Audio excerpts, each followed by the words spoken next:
عليه مبروك من الجاليه المغربيه المقيمه ببلجيكا. عندنا 37 عام ديال الهجره اللي قررنا باش ندخلوا للمغرب باش نستثمروا في المغرب وباش نديروا ملحقه ديال الجامعه الاوروبيه جيم موني اللي عندنا في بروكسل اللي كنمثلها انايا في بروكسل. جينا لواحد المشروع اللي السكني اللي حدا ليسيليوطي وبغينا ناخذوا شقق اللي غادي نديروهم من بعد اللي نديروهم كملحقه للجامعه عن طريق موثقه.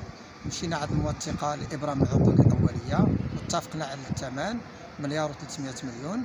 20% من هذاك الثمن عطيناهم للشركه عن طريق الموثقه باسم الشركه اللي ما بغاتش تدوزو من الموثقه عن طريق الحساب ديالها.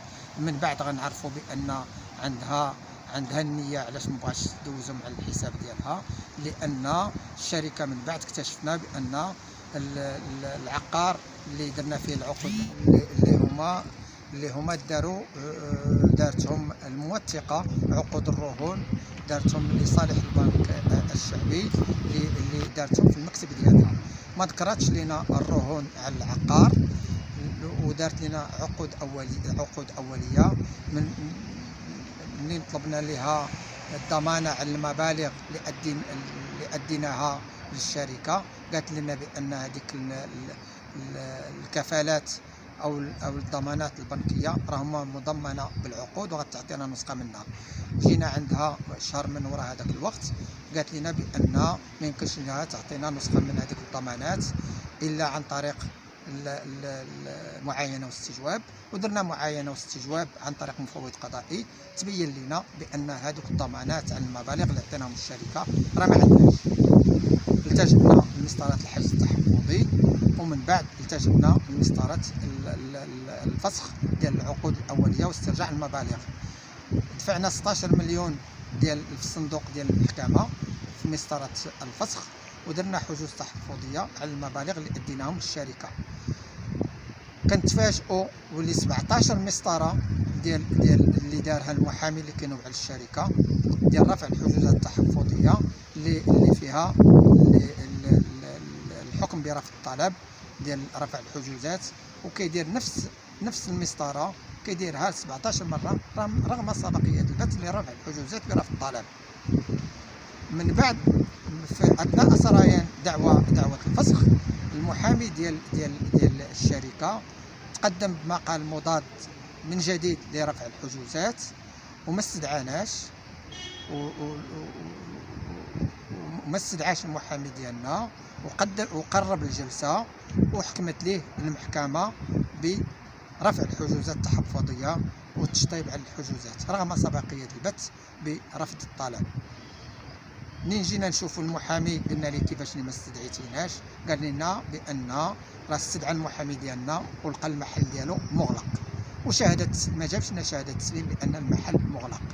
منين جينا نشوفوا المحضر ديال الجلسه في المحضر مكتوب اسند النظر، يعني جاب محامي اخر في بلاصه المحامي ديالنا وسند النظر ديال المقال المضاد لرفع الحجوزات. حنا هذا المحامي هذا دعيناه بالتقاضي بسوء نيه للوكيل العام لجلاله الملك لان العمل اللي قام به ديال رفع الحجوزات ديال تقريب الجلسه وما يستدعيناش ورفع الحجوزات وما قالش الهيئه اللي هي حكمت برفع الحجوزات بان كاين مقال ضداد برفع الحجوزات. هذا محامي يتقاضى بسوء نيه اللي هو محامي مسجل بهيئه المحامين بالدار البيضاء في 2019 وربما من 2019 وحنا الدعوه كانت عندنا في 2020 مازال المحامي متدرب وكيدير هذه العمليات الشيطانيه اللي مشات لنا فيها 1,300,000,000 وضعت لنا فيها 16 مليون ديال الصندوق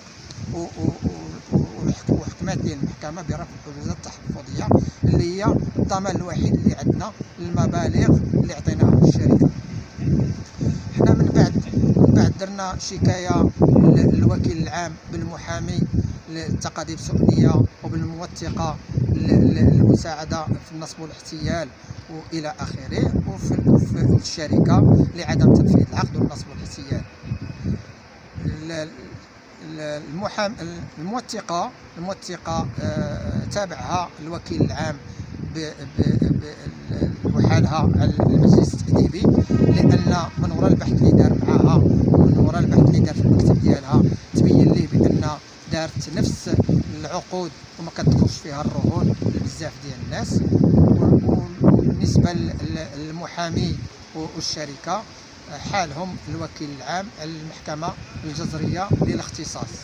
إذا الملف بأكمله تحال على المحكمة الجزرية للاختصاص، اللي فيه المتابع، اللي فيه التحقيق مع الممثل القانوني للشركة، اللي يطلب الوكيل العام الضم ديال هذاك الملف اللي هو عند قاضي التحقيق. قاضي التحقيق في الاخر حكم امر بعدم فتح تحقيق ضد الموثقه لان ماشي من الاختصاص ديالو، وعدم فتح تحقيق ضد المحامي لان ماشي الاختصاص ديالو، وتابع الممثل القانوني للشركه في حاله صراح بعدم تنفيذ عقد، واخا انه عارف بانه مليار و300 مليون اللي عنده من 2017 ل 2023 ما عطى فيها لا شقق وما رجع فيها المبالغ. انا بغيت يتفتح تحقيق من السلطات العليا اللي كاينه عندنا الحمد لله في المغرب، اللي كتسهر على السير القانوني للعداله، باش يعرفوا كيفاش مهاجر مغربي 37 عام ديال الخدمه اللي غادي يجي يبغي يستثمر في البلاد ديالو ويبغي يعاون البلاد ديالو باش ينمي الاقتصاد ديال البلاد ديالو، غياكلوا ليه تكون ليه شركه مليار و300 مليون عن طريق موثقه اللي هي خصها يكون فيها الثقه واللي خصها تكون فيها النزاهه واللي كتمثل غرفه الموثقين بالدار البيضاء، واللي عن طريق محامي اللي يتقاضى بسوء نيه كيف ما بغى وكيدير بنا دعوه لتكوين عصابه اجراميه وكيوضعها في محكمه الاستئناف، وهو عارف بان الجرمه ديال ديال ديال ديال ديال تكوين عصابه اجراميه راه ما كايناش عندنا غير باش يسخسخنا، وكيدير بنا شكايه بالابتزاز اللي كيوضعها في المحكمه الجزريه باش يسخسخنا ثاني عند الشرطه القضائيه، وعارف بان الابتزاز ما كاينش، باننا راه حنا واضعين غير حجوزات تحفظيه. بغينا اللي غادي يحاسب هاد الناس هادو واللي غادي يفتح تحقيق ضدهم واللي غادي يجيب لنا الحق ديالنا، لان الحق ديالنا في ملف اللي هو عادي ديال الاستثمار وفي اللي ما شريناش من عند ورثه ولا شرينا على الشياع، شرينا حنا في عقار محفظ وعن طريق موثقه، وبان هاد الناس هادو سخسخونا من 2017 2023 ما خدينا شقق ما خدينا فلوس.